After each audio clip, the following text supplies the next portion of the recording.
लेकिन जुड़ नहीं पाते हैं, रास्ता नहीं मिल पाता है, तो ऐसे भी इसलिए जानकारी रखना।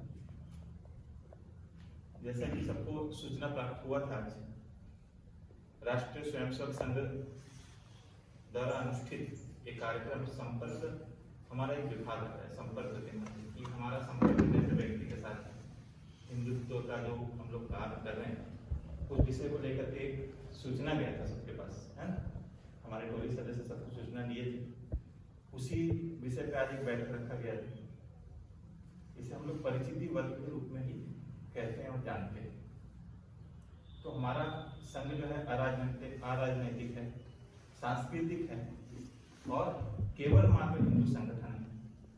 इस विषय पे चर्चा के लिए ही सबको आज बुलाया गया है। हमारा कार्यक्रम बस 1 मिनट के बाद शुरू होगा और बौद्धिक जो होगा एक गीत होगा और उसमें एक संगठन मंत्र होगा। बौद्धिक होगा, बौद्धिक 45 मिनट का होता है और 15 मिनट का समय आपका प्रश्नोत्तर का रहेगा, लेकिन उसमें से 3 ही प्रश्न आएंगे। नए स्वयंसेवक जो हैं वो प्रश्न हमारे बौद्धिक जो प्रमुख हैं उनसे करेंगे। 3 प्रश्न आप लोग कोई भी करेंगे। राष्ट्रीय स्वयंसेवक संघ के बारे में आप सब सुने हैं, जानते हैं, उन्हीं के विषय में ही होगा जो ये अराजनैतिक संगठन है, सांस्कृतिक संगठन है और केवल मात्र हिंदू संगठन है। हो गया।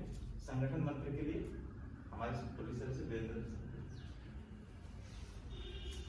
बहुत धन्यवाद। आप सभी को नमस्कार। जैसा कि आज का जो कार्यक्रम है, आप सभी संघ से परिचित हैं प्रत्यक्ष या परोक्ष रूप से। तो जैसा कि हमारे अभिमन्यु जी ने बताया कि संघ के बारे में धारणा आज के समय में कुछ अलग है।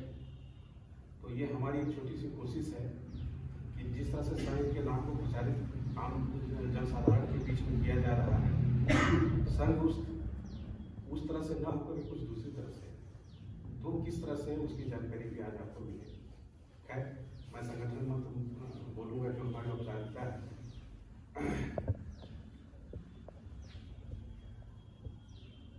ओम संगच्छध्वं संपदध्वं संगो मनांसि जानताम् एवा भागं यथा पूर्वे संजानाना उपासते समानो मंत्रः समितिः समानी समानं मंत्रम् अभिमन्त्रयेवः समाने नवो हविखा जुहोमि समानी व आपूतिः समाना हृदयानि वै समानं मस्तु वो मनो यथा वा सुसहासति। ओम शांति शांति शांति। जैसा कि आप सभी को पता है कि संघ, किसी भी तरह का संघ इस धरती पे जो भी है, तो उसमें कई तरह के विभाग होते हैं। आज आप जो आमंत्रित हैं, ये संघ के संपर्क विभाग के कार्यक्रम में आप आमंत्रित हैं। संघ के बहुत से विभाग हैं, उनमें से विभाग है संपर्क विभाग। और हम सभी जो हैं खड़गपुर में संपर्क की टोली है, हम टोली सदस्य हैं। तो मैं आप सभी को इस संपर्क खड़गपुर नगर के संपर्क विभाग के जो प्रमुख हैं उनका परिचय मैं आपसे करवाना चाहता हूँ। वो हमारे अभिमन्यु गुप्ता जी हैं और इनके बारे में ये भी बताना चाहूँगा कि संपर्क संघ से तो जुड़े हुए हैं ही, इसके अलावा भी सामाजिक तौर पर ये विभिन्न संगठन से जुड़े हुए हैं और इनका जो कार्य क्षेत्र है खड़गपुर नगर ही नहीं वरन आसपास के क्षेत्रों में बहुत ही व्यापक रूप से है। जहाँ तक बात हो सामाजिक सरोकार वाली बातें जो भी हो, चाहे गरीबों की सेवा हो, समाज के किसी भी दलित या गिरे हुए जो लोग हैं उनका उत्थान हो, ये प्रत्यक्ष रूप से आप जानते होंगे, बहुत से लोग जानते भी होंगे अभिमन्यु जी को, ये बहुत ही सक्रिय रूप से इनकी भागीदारी है। युवा रूप शक्ति है और ये हमने देखा है कि इनके लिए समय की पाबंदी नहीं है, घड़ी की कोई पाबंदी नहीं है। तो ये हमारे सौभाग्य है कि ये युवा शक्ति जो हमें मिली है, जो समाज को एक नई दिशा दे रही है। अभिमन्यु, धन्यवाद।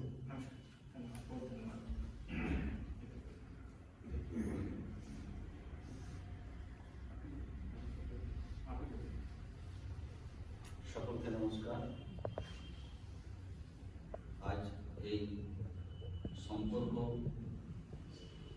তৈরি বিভাগের পক্ষ আমি এক সদস্য, তার পক্ষ থেকে একক গীত সঙ্গীত রাষ্ট্রীয় সঙ্গীত পরিচালনা করি এই গানটা। দিন বদলে সময় হয়েছে, ঘুম থেকে ওঠো বন্ধু, বলো ভারত আমার দেশ, আমরা সবাই হিন্দু, ये हिंदुस्तान है हमारा, हम लोग सब है हिंदू। দিন বদলের সময় হয়েছে, ঘুম থেকে ওঠো বন্ধু। হিন্দু জাতি প্রাচীন ওঠেনি মাটি পুড়ে, সূর্য সম পরিচিতি সারা বিশ্ব জুড়ে। হিন্দু জাতি প্রাচীন ওঠেনি মাটি পুড়ে, সূর্য সম পরিচিতি সারা বিশ্ব জুড়ে। মানবতার সভ্যতার ভারত কেন্দ্রবিন্দু, মানবতার সভ্যতার ভারত কেন্দ্রবিন্দু। দিন বদলে সময় হয়েছে, ঘুম থেকে ওঠো বন্ধু। অসংখ্যবদ্ধ থাকায় সেই ছিল দুঃখ, আর সংঘবদ্ধ হিন্দুর নেই সমকক্ষ। অসংখ্যবদ্ধ থাকায় সেই ছিল দুঃখ, আর সংঘবদ্ধ হিন্দুর নেই সমকক্ষ। দীপ্ত কণ্ঠে দীপ্ত তেজে বলো আমরা হিন্দু, দীপ্ত কণ্ঠে দীপ্ত তেজে বলো আমরা হিন্দু। দিন বদলের সময় হয়েছে, ঘুম থেকে ওঠো বন্ধু, ঘুম থেকে ওঠো বন্ধু। অতীতে বিদেশিরা করেছে অপমান, লোভাতুর দৃষ্টি তাদের আজ ধাবমান। অতীতে বিদেশিরা করেছে অপমান, লোভাতুর দৃষ্টি তাদের আজ ধাবমান। হাতটা তারা বাড়ালেই ঝরবে রক্তবিন্দু, হাতটা তারা বাড়ালেই ঝরবে রক্তবিন্দু। দিন বদলের সময় হয়েছে, ঘুম থেকে ওঠো বন্ধু, বলো ভারত আমার দেশ, আমরা সবাই হিন্দু, ये हिंदुस्तान है हमारा, हम लोग सब है हिंदू। দিন বদলে সময় হয়েছে, ঘুম থেকে ওঠো বন্ধু। নমস্কার, সবাই একটু জাগৃতি হয়ে যান, সত্যিকারের ঘুম থেকে ওঠার সময় হয়েছে, আমরা হিন্দুরা একটু জেগে উঠি। এই अभी एकत्रित हो हमारे टोली सदस्य समीर दास जी, मालूम से रहते हैं, पेशे से व्यवसायी हैं उनसे। अभी जिनका बौद्धिक होगा श्री अशोक पड़िया जी, लोग जानते भी हैं और परिचय भी है उनसे। तो अशोक पड़िया जी श्री बचपन से ही स्वयंसेवक रहे और भारतीय मजदूर संघ में जिला के सचिव रहे हैं और वर्तमान में हमारे प्रांत के टोली सदस्य हैं और इस तरह से विभिन्न दायित्व निभाते हुए डीपीआरएमएस हमारा एक संगठन है, उसमें भी मंडल के अधिकारी हैं और अभी वर्तमान में संपर्क प्रमुख का जो इनका मुख्य प्रभार है वह पुरुलिया और खड़गपुर क्षेत्र के अंतर्गत आता है, पश्चिम मेदिनीपुर जो पड़ता है। इससे भी पहले अगर बताएं तो हमारे गाइडर हैं, हम लोगों जब जितना भी कार्यक्रम करते हैं उनमें सबसे इनका विशेष महत्व होता है, उनमें गाइड करते हैं, सीखते हैं उनसे।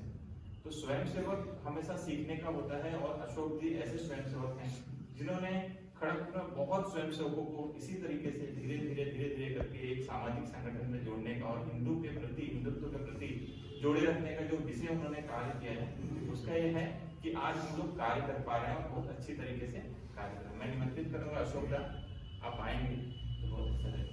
मैंने चेयर की व्यवस्था की थी, उन्होंने बोला नहीं, हमको सिखाना है कि बैठ कर नहीं, अब चलने दौड़ने का समय। अशोक आइए।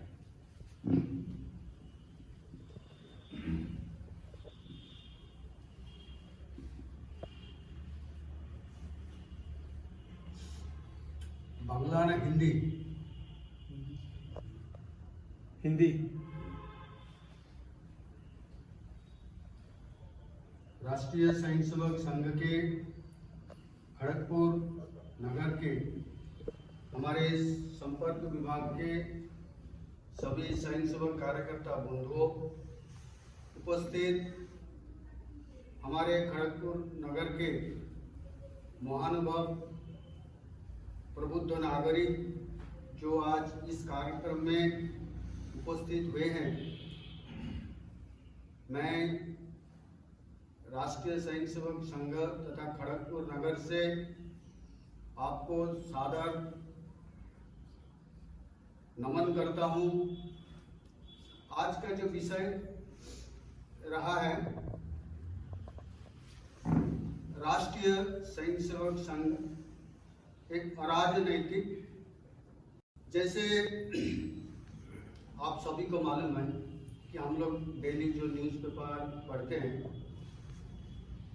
चाहे वो प्रिंट मीडिया हो, चाहे वो इलेक्ट्रॉनिक्स मीडिया हो, जो भी हो,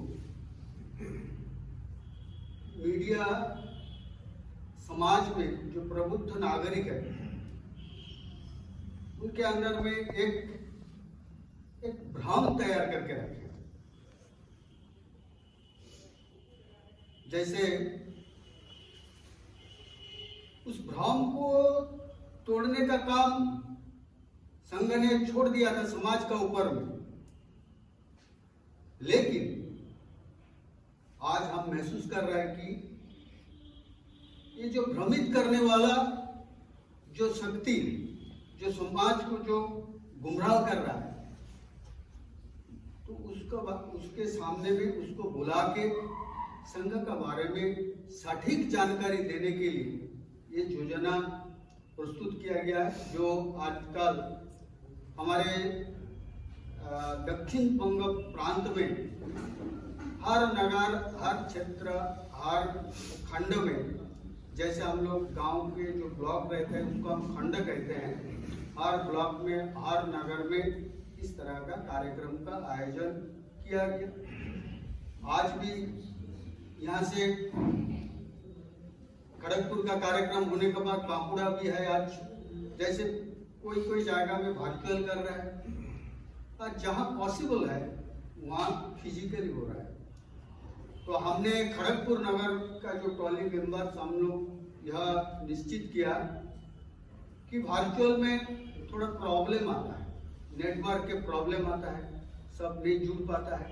तो इसीलिए हमने तय किया कि सब हमारे जो बंधु, हमारे जो समाज के जो प्रबुद्ध नागरिक, उनको हम आज बुलाए और संघ के बारे में थोड़ा विस्तृत विषय उनका पास में रखे।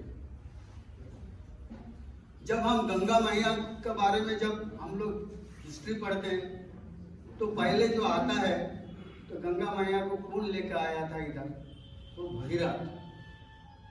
तो भगीरथ के बारे में थोड़ा जानकारी लेना बहुत जरूरी हो जाता है। ऐसे राष्ट्रीय स्वयंसेवक संघ के बारे में अगर हम लोग कुछ जानकारी हासिल करने के लिए, जानकारी देने के लिए आज आप ही के सामने में हम लोग सब एकत्रित हुए हैं, तो इसीलिए राष्ट्र प्रणेता प्रातःस्मरणीय डॉक्टर केशव बोलीराम हेडगेवार, यानी राष्ट्रीय स्वयंसेवक संघ के जो प्रतिष्ठाता प्राण पुरुष डॉक्टर केशव बोलीराम हेडगेवार, उनके थोड़ा जीवन दर्शन, थोड़ा जानकारी लेना बहुत जरूरी है।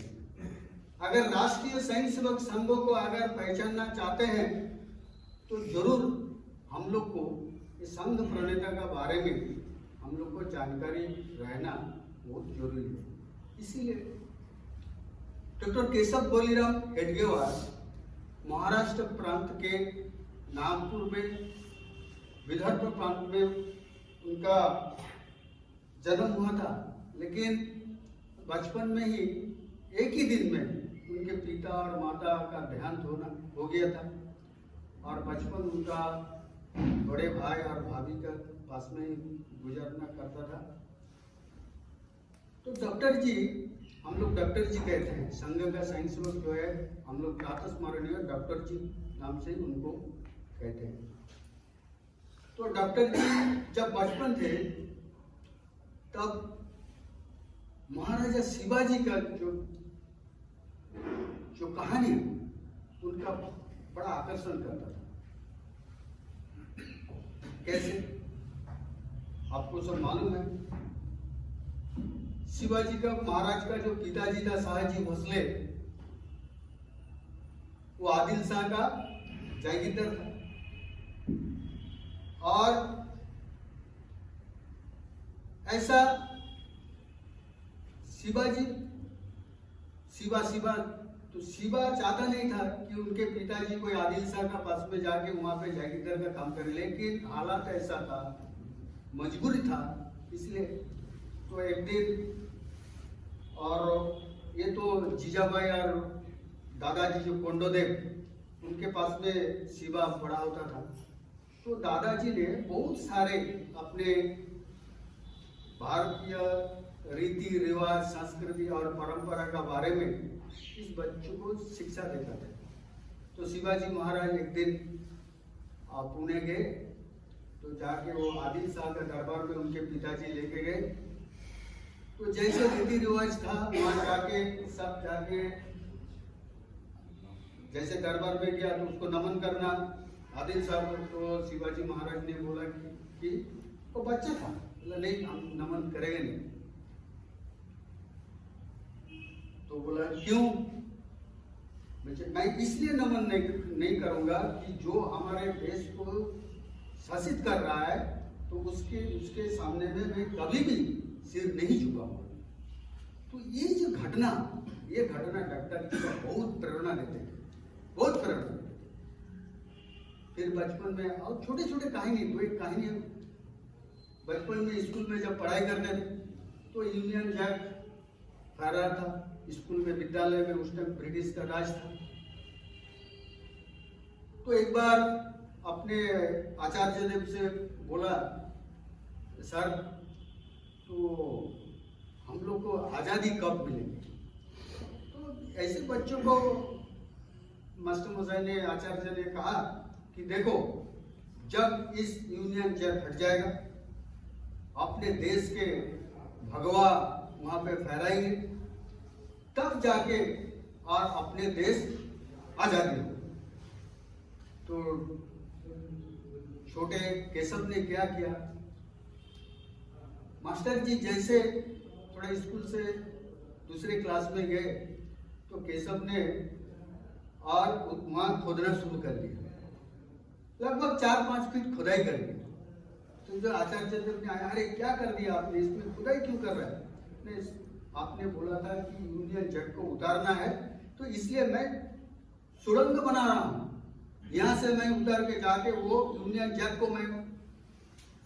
तो मास्टर जी ने बोला, अरे ऐसे उन्होंने बोले, देखो बेटा, ये यूनियन जैक केवल अपने स्कूल में नहीं है, पूरे हिंदुस्तान से ही इस यूनियन जैक को निकलना है, तब जाके हिंदुस्तान आजादी हो। तब और आप जो एक जैक को आप यहां से उतार देने से हिंदुस्तान आजादी नहीं होगा नहीं। तो उनको बहुत समझाया। बहुत सारे कहानियां हैं, जैसे उस टाइम पे, जैसे आजकल खासकर हमारे बंगाल में अगर आपने कोई जय श्री राम बोल दिया तो उसको बहुत सारे केस दे देता है, ये देता है, बंगाल पुलिस उनको अरेस्ट करता है, हरेसमेंट करता है। उस टाइम पे वंदे मातरम बोलना बहुत गुनाह था।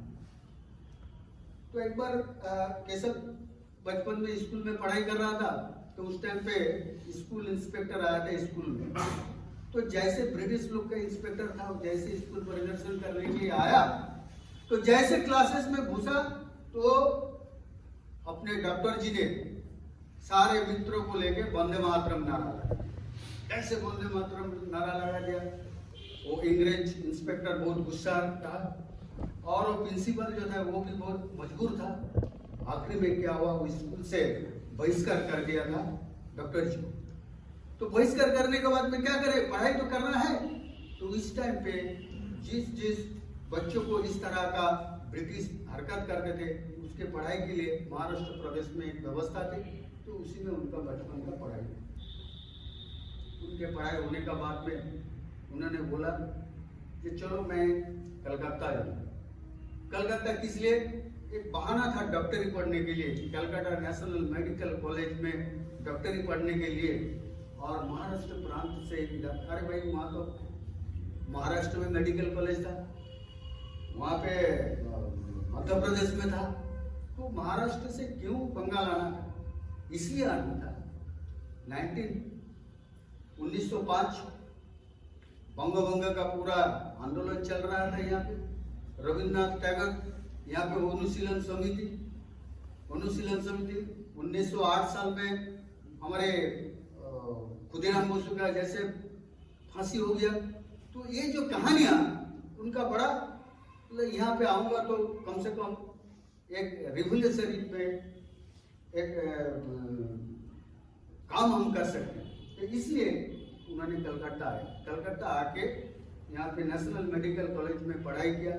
पढ़ाई करने का टाइम में उन्होंने कोकेन उनका नाम है, छत्ता नाम लिया, कोकेन निकनेम लेके उन्होंने अनुशीलन समिति में जोग दिया और फिर अनुशीलन समिति में काम किया।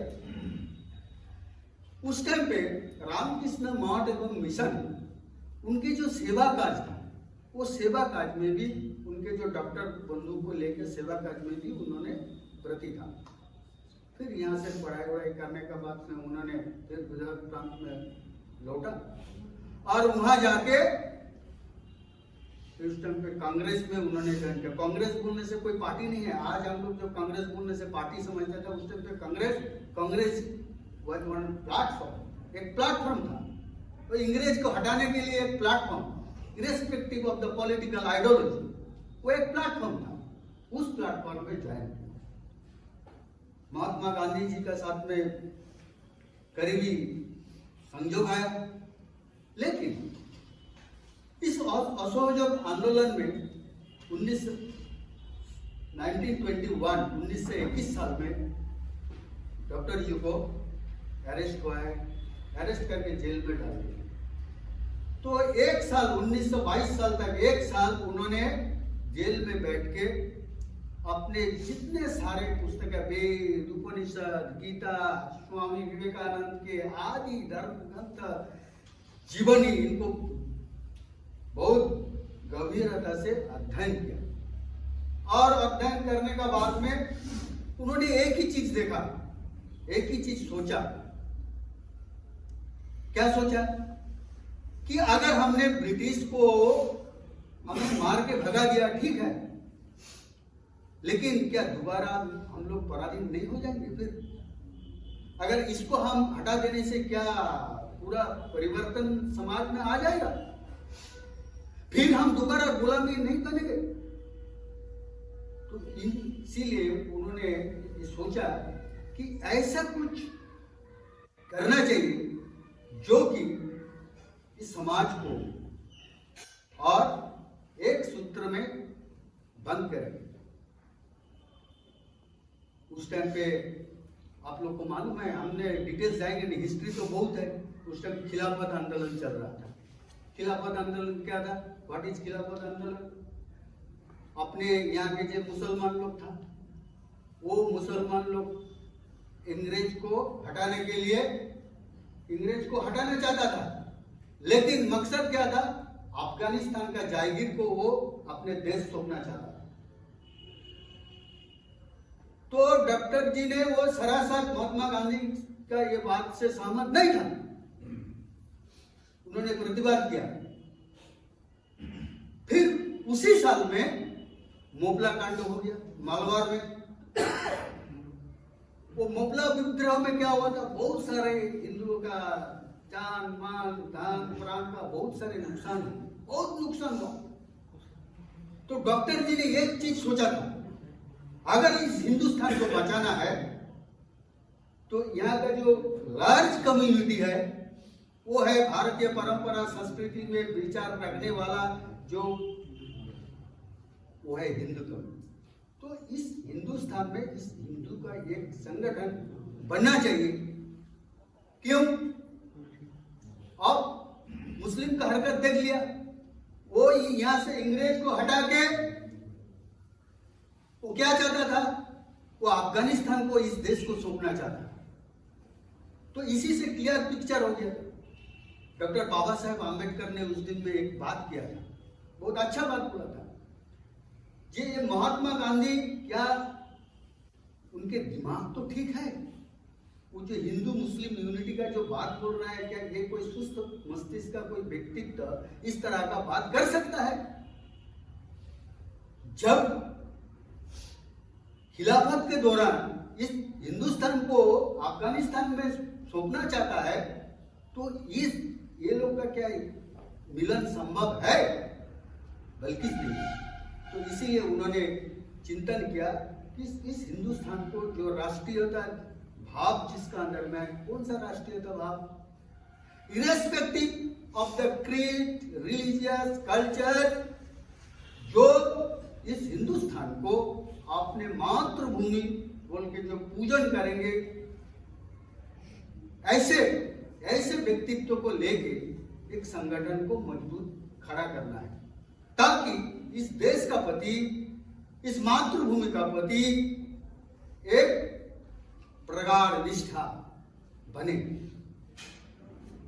और इसी दिशा में उन्होंने चिंतन शुरू कर, और चिंतन करते हुए 1925 साल में नागपुर शहर में विश्व विजयादशमी के अवसर पर इस राष्ट्रीय स्वयं सेवक संघ का शुभ सूचना हुआ। केवल 5 व्यक्ति को लेके सूचना हुआ। उस टाइम पे कोई उतना कुछ ये नहीं था, केवल काम बहुत बड़ा लेकिन शुरुआत बड़ा छोटा। संघ का काम उन्होंने स्थापना किया। तो राष्ट्रीय स्वयं सेवक संघ, राष्ट्रीय मतलब इस देश को मातृभूमि, कर्म भूमि, धर्म भूमि, पुण्य भूमि मानते हुए इस देश का प्रति जिनका सम्मान हो, इसी प्रकार मनोभाव जिसका अंदर में हो, ये सब गोष्ठी को लेके एक संगठन बनाना चाहता था, जिसको राष्ट्रीय स्वयं सेवक। स्वयं सेवक मतलब ये नहीं है कि स्वतःप्रणोदित, सेल्फ मोटिवेटेड, मैंने खुद को आगे आना। यस, हम इस हिंदुस्तान का मातृभूमि का मैं, माता का मैं एक संतान हूं। मैं अपने स्वतःप्रणोदित, मैं सेल्फ मोटिवेटेड होके इस राष्ट्र के लिए, इस मातृभूमि के लिए, इस पितृभूमि, इस कर्मभूमि के लिए मैं कुछ काम करूं। इस तरह का मनोभाव लेके जो आएंगे, इसी तरह इसी व्यक्तित्व को लेके एक संगठन खड़ा किया, जिसका नाम राष्ट्रीय स्वयं सेवक संघ। इसमें एक गलत है, एक भ्रम है। हिंदू, अरे हिंदू क्या है? हिंदू कोई आचार व्यवहार पूजा पद्धति का नाम हिंदू नहीं है। पहले कॉन्सेप्ट क्लियर कर लेना चाहिए। हिंदू कोई आचार पद्धति, पूजा पद्धति का विषय नहीं रहा। हिंदू एक जीवन धारा, वो सदियों से अपने इस देश में प्रवाह होकर आ रहा है। उस धारा को बरकरार रखते हुए एकत्रित करना, यह राष्ट्रीय स्वयं सेवक संघ बनाने के लिए उनका एक मुख्य उद्देश्य रहा है। आज आपको मालूम है, आप सब लोग को, आज राष्ट्रीय स्वयं सेवक संघ आप गूगल में सर्च करेंगे तो आप देखिए, गूगल सर्च इंजन आपको बताएगा the world largest volunteer organisation. अब ये बोलेंगे कि राष्ट्रीय RSS, राष्ट्रीय स्वयं सेवक संघ वर्ल्ड लार्जेस्ट। 1925 में 5 व्यक्ति को लेकर जिस संगठन का शुरुआत हुआ था, आज वो दुनिया का सबसे बड़ा संगठन बन गया। तो राष्ट्रीय स्वयं सेवक संघ बनने का पश्चात, जैसे हमने कहा 1962 जब देश का जब आपात स्थिति आया, तो संघ का स्वयं सेवक ने अपने कमर बंद के और मैदान में गया। 1962 का जब युद्ध हुआ था, जो प्रिपरेशन हुआ था युद्ध का, और जो चाइना का सपोर्ट करने वाला अपने देश में अपने देश में कुछ पॉलिटिकल आइडियोलॉजी लेके जो लोग जी रहा है वो देश का नुकसान ना करे। क्यों?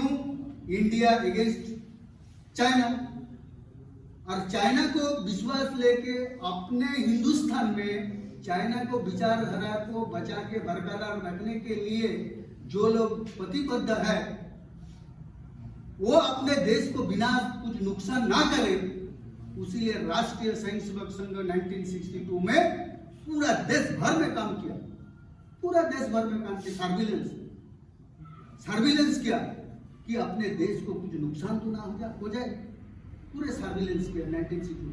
तो नतीजा क्या मिला? जवाहरलाल नेहरू ने 1963 में राष्ट्रीय स्वयंसेवक संघ को गणतंत्र दिवस के अवसर पर 26 जनवरी और दिल्ली में बुलाया और कुचकावाज में परेड में फर्स्ट टाइम संघ का इतिहास में पहला बार हुआ 1963 में 26 जनवरी राष्ट्रीय स्वयंसेवक संघ के पूरे स्वयंसेवक देश भर में आए स्वयंसेवक दिल्ली में और गणतंत्र दिवस के अवसर पर उस मार्च पास्ट किया हुआ 1965 बहुत सारे माता का बसंत पर्वत जिनका स्थान सोच है, विचार, इस तरह का विचार रखने वाला राष्ट्रीय स्वयंसेवक संघ। लेकिन समाज में आजकल क्या चीज हो गया? राष्ट्रीय स्वयंसेवक संघ, अरे आरएसएस बोले ना, वो तो बीजेपी का बोल रहा है, बीजेपी नो। संघ से राजनीतिक क्षेत्र से कोई बिल्कुल लेना देना नहीं है, कोई लेना देना नहीं है। लेकिन आप लोग बोले क्या बोले? अरे अटल बिहारी वाजपेयी जी तो जो प्राइम मिनिस्टर बना था वो तो आरएसएस में किया था। यस, हमने तो बोला राष्ट्रीय Swayamsevak Sangh is the man making oriented machinery. हमने समाज के हर क्षेत्र के लिए हमने कार्यकर्ता निर्माण करके दिए। 1948 में जब गलत तरीका से महात्मा गांधी का हत्या का सिलसिला में आरएसएस को बैन किया था, प्रबंध घोषणा कर दिया था। हम लोग का आरएसएस का कोई कार्यक्रम उस टाइम पे नहीं हो रहा था।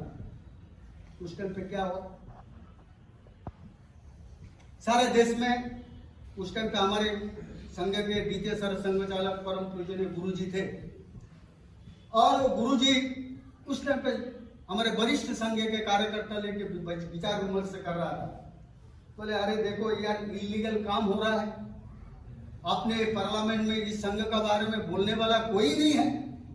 अरे कोई तो जाके बोले कम से कम, जो अन्याय हो रहा है, लेकिन पार्लियामेंट में कोई नहीं था। तब बोला कि क्या संघ तब क्या राजनीति में विलीन होगा? तो गुरुजी ने बोला हरगिज नहीं। डॉक्टर जी ने जिस आशा भरोसा को मद्देनजर रखते हुए इस राष्ट्रीय स्वयंसेवक संघ का प्रतिष्ठा किया था, उस लाइन से डाइवर्ट हरगिज हो गए। और उसी टाइम पे डॉक्टर श्यामा प्रसाद मुखर्जी और पंडित दीनदयाल उपाध्याय जी, दो कार्यकर्ता संघ से उनको दिया था राजनीति क्षेत्र में काम करने के लिए।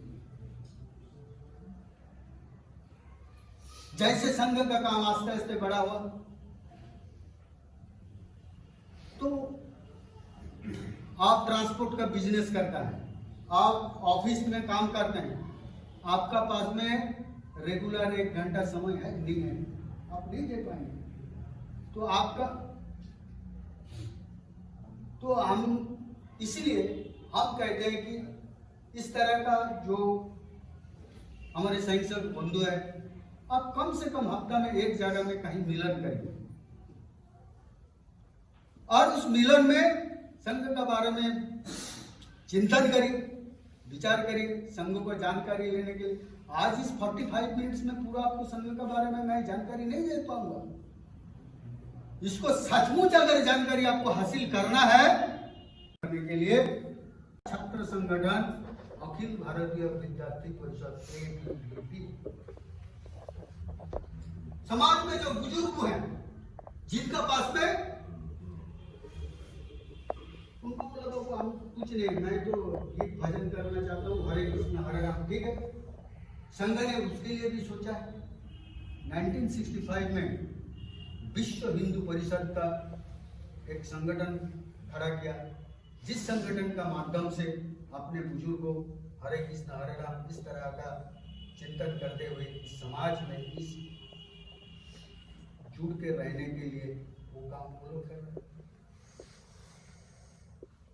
विद्या भारत अपने आज का जो बचपन का जो बच्चे वो काल नागरिक बनेंगे देश के, वो बचपन से ही उसके अंदर में देश प्रेम का भावना बढ़े, इसलिए विद्या भारती काम कर रहा है। और विद्या भारती का स्कूल आप देख रहे हैं खड़गपुर नगर में, देखिए ये आपका कौशल का बगल में ये जो अपना सरस्वती शिशु मंदिर भोपाली मिदनापुर में 5 स्कूल चल रहा है। और अपने स्कूल में वो बचपन से ही और हम बच्चे को देश प्रेम का भावना, इस देश मातृ का प्रति उनके आनुगत्य बढ़े, इसलिए उनको वो शिक्षा हम लोग प्रदान करने के लिए उन्हें उचित शिक्षा दे रहे हैं। तो आज जो संघ समाज के हर स्तर पर कोने कोने हर स्तर पर पहुंच गया। सेवा भारती काम कर रहा है, हमारे विद्या भारती जो शिक्षा का भारत, वनवासी कल्याण आश्रम जो वनवासी बाला साहब देशपांडे ने वनवासी कल्याण आश्रम वनवासी क्षेत्र किया। हिंदू समाज में क्या था? भेदभाव, छूतछात, लेकिन स्वामी विवेकानंद ने जो चिंतन किया था, मोची मैतर हरिजन गिरिजन सब अपने भाई, एक ही खून का रक्त हो। राष्ट्रीय स्वयंसेवक संघ का जो चिंतन है वो पूर्ण समाज का चिंतन है। पूर्ण समाज का चिंतन क्या है? एक छोटा सा एग्जाम्पल, मैं परिवार हूं, मेरा परिवार मैं जो कमाता हूं, किस लिए? मेरा परिवार का प्रति क्या मेरा कोई मैं कोई एहसान कर रहा हूं? नो, हमने कोई एहसान नहीं कर रहा है। This is my duty. अगर हम इस परिवार को भावना अपने परिवार में, केवल अपने परिवार में इसको सीमित ना रखते हुए पूरा देश का परिवार के बारे में अगर सोचे तो क्या नहीं, तो अपने से जो रिश्वत लेने वाला काम, जो इस देश का संपद लुंठन करने वाला जो काम, वो सब काम हरगिज हम नहीं कर रहे हैं। राष्ट्रीय स्वयंसेवक संघ इसी का प्रेरणा देते हैं। संघ का स्वयंसेवक हर क्षेत्र में जहां जहां वो काम किया है, चाहे ऑफिस हो, जहां काम किया, तो वो एक निशाना अपने से ही छोड़ के रखा है। हमारे टाइम का थोड़ा पाबंदी है, हम लोग टाइम पे चलते हैं। तो राष्ट्रीय स्वयंसेवक संघ एक सामाजिक सांस्कृतिक हमने बताया। सांस्कृतिक क्या चीज है? सांस्कृतिक थोड़ा बोल देते हैं, उसमें आप थोड़ा सांस्कृतिक में थोड़ा छोड़ दिया था। व्हाट इज सांस्कृतिक क्या है? संस्कृत कहाँ से आया है? संस्कृति क्या है? कोई समभावापन्न एक ही मनोभाव का एक गोष्ठी, एक ही जायगा में जब हम लोग ठहरते हैं तो अपने अंदर में एक शुभ गुण का जो सौरभ, जो विस्फोरण होता है, उसको संस्कृति होता है। इसके unit, what are the unit of, हम इसको कैसे मेजर किए? जैसे हम 1 किलो आलू दीजिए भाई, 1 किलो आलू आपको दे दिया। अगर आपको कोई पूछे कि भारतीय संस्कृति का यूनिट क्या है, आप किस दर से आप भारतीय संस्कृति को नापेंगे? उसका जो 50 ग्राम का जो ये है वो है पितृदेवो भव, मातृदेवो भव, अतिथि देवो भव, आचार्य देवो भव। अगर टन का यूनिट से हम उसको मापे तो क्या होगा?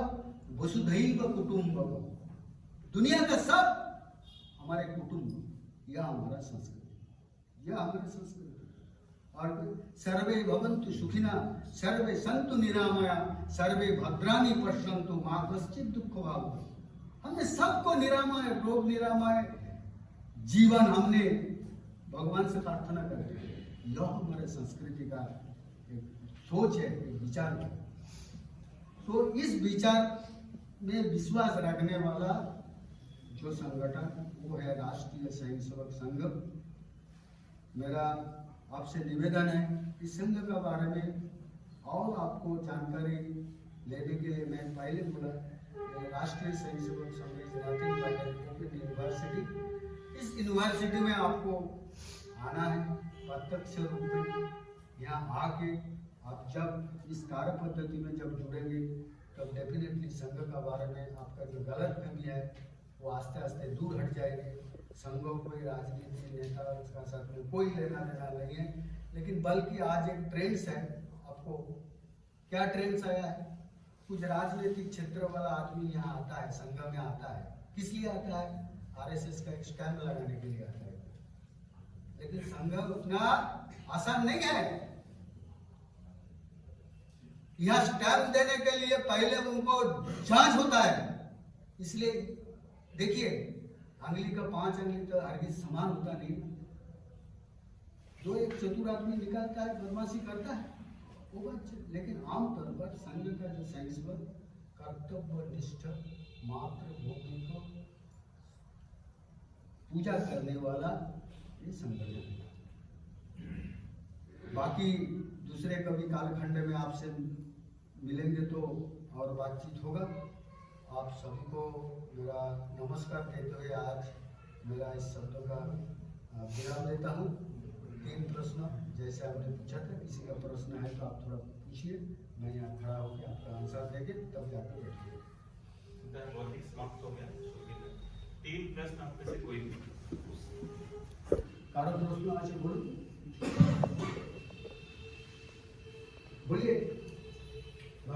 आज प्रश्न किसी भी कोई भी प्रश्न पूछ सकते हैं संघ के द्वारा प्रश्न। इतने देर तक मैंने जो बात बताया उसका अंदर में मालूम हुआ कि ये थोड़ा क्लियर होने से मेरा अच्छा होता था, ये जगह मेरा कोई क्लियर हुआ नहीं है, ऐसे कुछ है। यहाँ पर शाखा वगैरह कहाँ पर यूजुअली है और यहाँ पर लगते हैं?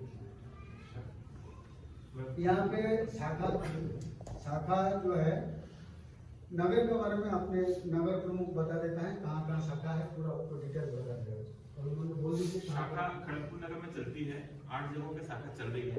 निवास में रात्रि 8 बजे चलती है और नीमपुरा 13 नंबर वार्ड आरबीसी मैदान में एक चलती है सुबह 6:30 से 7:30। आरामघाटी में एक चलती है शाम के वक्त 4 से 5। इसी तरह से मलंचा रोड में जो मैदान को बेबी रानी मैदान बोलते हैं वहां पर सुबह 6 से 7। और उसके बगल में ही एक और मैदान पड़ता है धोबी घाट मैदान, वहां पर भी शाखा लगती है। इसी तरह से कुछ जगहों पर मिलन भी लगती है। मिलन मतलब सप्ताह में 1 दिन। तो जब आप हमारे साथ संपर्क में आए तो आपको धीरे धीरे सारी बातें। और नेक्स्ट दूसरा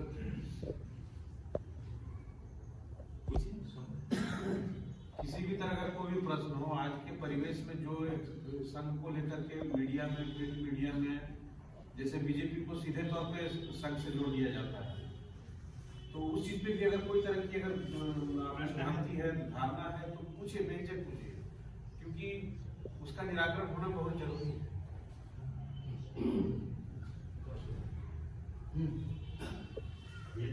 टीचर होंगे बचपन में सुना आपका प्रश्न मिलेंगे नहीं, आपका प्रश्न तो आएगा नहीं।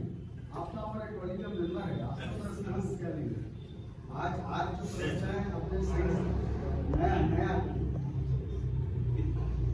आप हमारे कार्यकर्ता है, आपका प्रश्न कोई पूछने दिया जाए उनके पब्लिक ये पर नहीं, लेकिन इनका जो एक्चुअली क्या है कि जो चीज आपने बोला है ना उसमें कुछ मिसिंग हो गया पॉइंट। अच्छा पॉइंट को हाईलाइट करने के लिए क्वेश्चन पूछते हैं।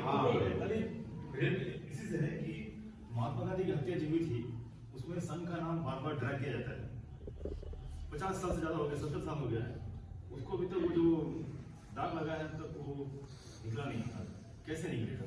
बार बार हिंदू महासभा हमारा, आरएसएस हमारा, गोडसे हमारा, ये दाग हमें चल रहा है, ये कब तक चलेगा पता नहीं। निराकरण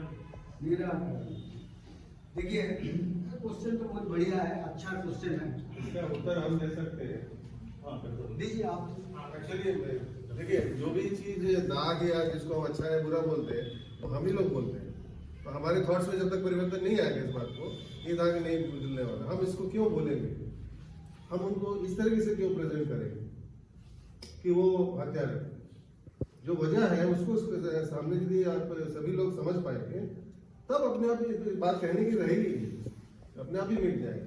बहुत बढ़िया, बहुत बढ़िया। वो इतिहास में नहीं बताया था। नहीं तो हमारा इतिहास हमको पढ़ाया कहाँ गया? वही है, वही गलती है। देखिए वो अगर गलत प्रमाणित हुआ बोल के तो संघ का ऊपर में बैन निकला गवर्नमेंट, वही तो प्रमाण है। अगर कोई झूठ को बोलते जाए तो हम क्या करें? नहीं वो गलत था नहीं तो उसको कैसे मानेंगे? उसको कोर्ट का तो राय था, इसलिए तो संघ का तो बैन कर दिया था। तो बैन तो उठ गया, बैन उठा किस लिए? कोर्ट का राय से बैन उठा। कोर्ट ने सिद्ध कर दिया कि संघ ने महात्मा गांधी को हत्यारा नहीं है संघ, इसलिए बैन उठ गया। अभी भ्रम पैदा कर रहा है तो इस अनुशासन को आगे बढ़ाने के लिए अपने अंदर लाने के लिए हमें क्या क्या करना पड़ेगा? अनुशासन एक तो मैं इसका जो सीधा आंसर है, आपको रेगुलर शाखा जाना पड़ेगा। शाखा में हम लोग एक एग्जाम्पल दे देते हैं, एग्जाम्पल देने से आपको वो और क्लियर हो जाएगा। शाखा में हम लोग क्या करते हैं, हमने वो हमारा जो प्रार्थना है उसका लास्ट पंक्ति है, परम वैभवम तुम्हें एतत् राष्ट्रम। हम इस राष्ट्र को परम वैभवशाली बनाना चाहता हूँ, सकल देश रानी से जे हमार जन्मभूमि, इस हमारे जन्मभूमि विश्वगुरु बने, वही चिंतन। और इसीलिए हम लोग शाखा में जाते हैं, दैनिक नित्य सिद्ध शक्ति, दैनिक नित्य सिद्ध शक्ति। वो दैनिक नित्य सिद्ध शक्ति शाखा में जाने से आपका अंदर में कैसे वो बिल्डअप होगा वो आपको भी मालूम नहीं होगा, आपको भी मालूम होगा नहीं। तो इसीलिए शाखा जाना अनिवार्य है। इसके लिए कहानी है, हम शाखा में बहुत बार बोला, ये छोटा सा कहानी। इसलिए इस दैनिक नित्य सिद्ध शक्ति को आंख में दिखाई देता नहीं है, लेकिन इस उपलब्धि होता है, ये realisation, it is the quest of realisation, इसको दिखाई देगा। इस अनुशासन जिसका आपने जिक्र किया वो ऑटोमेटिक शाखा में आने से ही वो ऑटोमेटिक आपका अंदर में बिल्डअप होगा, डेवलप हो जाएगा। इसीलिए तो शाखा एक यूनिक मशीनरी सिस्टम जिसको है वो केवल इस समाज के लिए एक संगठित रूप में एक अच्छे कार्यकर्ता को निर्माण करने के लिए इस शाखा पद्धति, शाखा में जाने से आप ऑटोमेटिकली वो मशीन ऐसा है, वो रॉ मटेरियल्स कितना भी खराब डाल दे, वो वहाँ जाने से वो ऑटोमेटिक वो प्रोडक्ट अच्छा बन के निकालेगा। ये तो गारंटी है संगठित शाखा में। तीसरा प्रश्न समाज के बोलो। अच्छा आपका नाम बोलो, भूल गया। हाँ सुनिए। एक्चुअली जो देख रहे हैं हम लोग कि हिंदू वर्ग के जो लड़के लोग हैं वो अपने संस्कृति के बारे में ज्यादा कुछ समझ नहीं पाते, क्योंकि पुराण और ये सब जो है ये हम लोग पढ़ नहीं पाते हैं, संस्कृत में लिखा हुआ है। तो ऐसा कोई पद्धति या कहीं शिक्षक है जहाँ पे हम लोग सीख सके संस्कृत? हर जगह कोई इसके लिए हमारे संघ के एक संस्कृत भारती बोल के एक संघ है, हमने उसको जिक्र करने के लिए भूल गया था, संस्कृत भारत। अगर आप संस्कृत सीखना चाहते हो, जानना चाहते हो, कोई दिक्कतें नहीं है, वो है। लेकिन इसका मूल कारण उसको हम बताना चाहते हैं। इसका मूल कारण ये रहा है, 1835 में आपने जो शिक्षा नीति, एक नीति जो प्रणयन किया था वो कौन किया था? Lord Macaulay. उस लॉर्ड मैकेले कौन था? ब्रिटिश था। और लॉर्ड मैकेले क्या किया था? वो शिक्षा पद्धति ऐसे प्रणयन किया था, सिस्टम ऐसा तैयार किया था जो अपने देश के गरिमामय संस्कृति को सब अपना भूल जाए और विदेश से जो चीज आने वाला है उसी का हम गुना करते रहे, गाना करते रहे। इसलिए आज भी हम लोग का अंदर में वो कॉन्सेप्ट है, आप अरे बाबा foreign foods is very quality is best, अभी भी है वो कॉन्सेप्ट। इस लॉर्ड मैकेले ने वो जो शिक्षा पद्धति जो किया था, इसीलिए तो हमको भूल गया। आप कितने आदमी यहाँ पे बैठे हैं जो बीएससी मैथमेटिक्स ऑनर्स लेके जो पढ़ा है, आप बोल दीजिए तो हम लोग तो सब ने पढ़ा, पिथागोरस का थ्योरम हमने तो पढ़ा है पिथागोरस थ्योरम। आपको मालूम है पिथागोरस, हु इज पिथागोरस? अरे भाई पिथागोरस का तो 5000 ईयर्स पहले आपने बुधायन पंडित ने उस पिथागोरस थ्योरम को उन्होंने प्रूव करके रखा।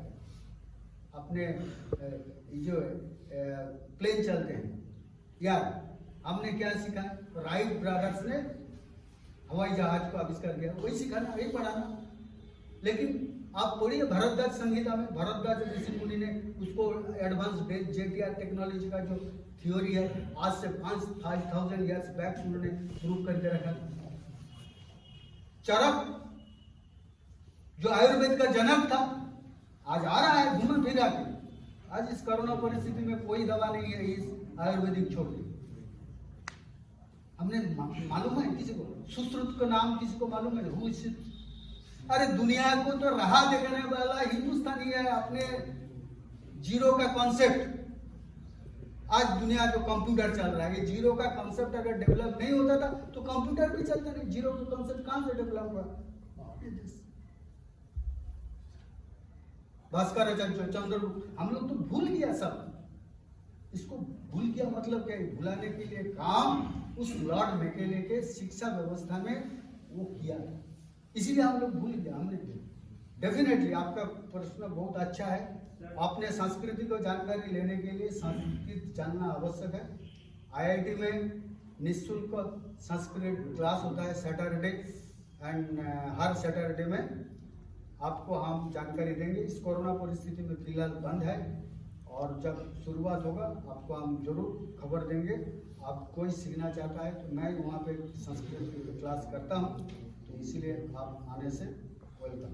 नहीं, अगर उसको अगर हम लोग बढ़ा करके एक्चुअली कहीं एक दो जगह स्टार्ट करते, आप तो वहाँ तो स्टार्ट है, वहाँ आइए ना। वहाँ पे एक्चुअली क्या है, आईटी का भय देख कर नहीं, बहुत लोग को आपको अगर सीखना है तो वो प्लेटफॉर्म होगा, उसका जो आपको एंट्री करने के लिए जो प्रोसेस बता सके, उसमें कोई भी एंटर होके उनके थ्रू करवा देंगे तो उससे आप कर सकते हैं। उसके लिए हमारा जो इंस्टीट्यूट ऑफ इंजीनियर्स का जो बिल्डिंग है, इंस्टीट्यूट ऑफ इंजीनियर्स, उसमें आईआईटी का मेन बिल्डिंग में आपको एंट्रेंस होने का जरूरत नहीं है। इंस्टीट्यूट ऑफ इंजीनियर्स का बिल्डिंग में संस्कृत का क्लास होता है, आपको उसके लिए चिंता मत करिए। लेकिन इस परिस्थिति थोड़ा सुधारने दीजिए। आप संस्कृत में रुचि रखते हैं, सीखना चाहता है तो आपको निःशुल्क व्यवस्था किया गया है। एक सर और आप थोड़ा इनको प्लेटफॉर्म बता दीजिए, और कोई आरएसएस का कोई प्लेटफॉर्म जहाँ पे ये सीख सके, संस्कृत भले नहीं सीखे, अपना कल्चर सीख सके, उसका कोई नहीं, हमने तो बोला हमारा संस्कृत भारती जो है, संस्कृत भारती है, संस्कार भारती है। संस्कार भारती का काम यही है।